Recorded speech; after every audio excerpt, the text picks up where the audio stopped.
This is the Utah Military History Group. We're a group of friends that started out just collecting World War II and other historical era memorabilia. And then we found passion in showing that to the public, letting them touch it, understand it. Because it's one thing if you go to a museum and you're seeing stuff behind glass, but it's another thing when you're actually able to put it on, feel it. And so that's really our big goal here, is to provide hands-on activities to help the young and the old connect with the past. And one of the things that we pride ourselves on is we each focus on something that we're passionate about. Instead of like arbitrarily assigning, oh, you're gonna focus on Navy, you're gonna focus on Army, etc. We are picking those things that we already have a big interest in, and then we invest our spare time and our effort to build our knowledge in that and share that with the public. My dad was Air Force. He did over 20 years as a pilot in the Air Force.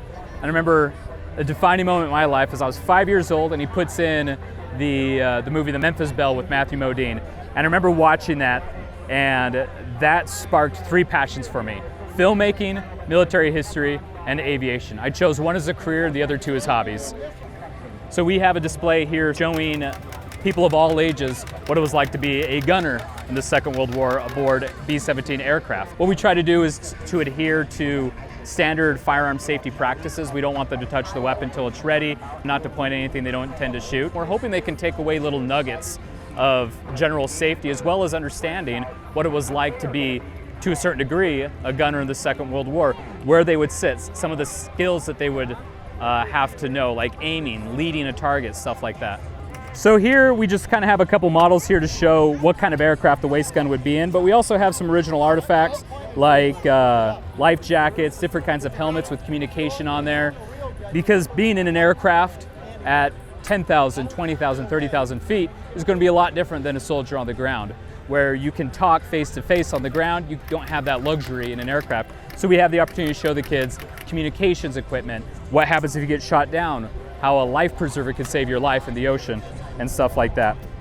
So this is Benjamin Johnson. He's our airborne expert. And so he's put together a display showing, in this particular instance, the 517th Airborne that dropped in southern France during August of 1944.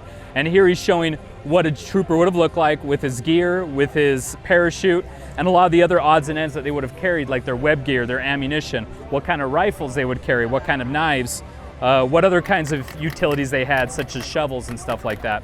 And that's just a sampling of just one kind of combatant during the Second World War. Like I said, we also have the Marines, where they're representing the Marines out of Wake Island in the opening stages of the Second World War for the United States.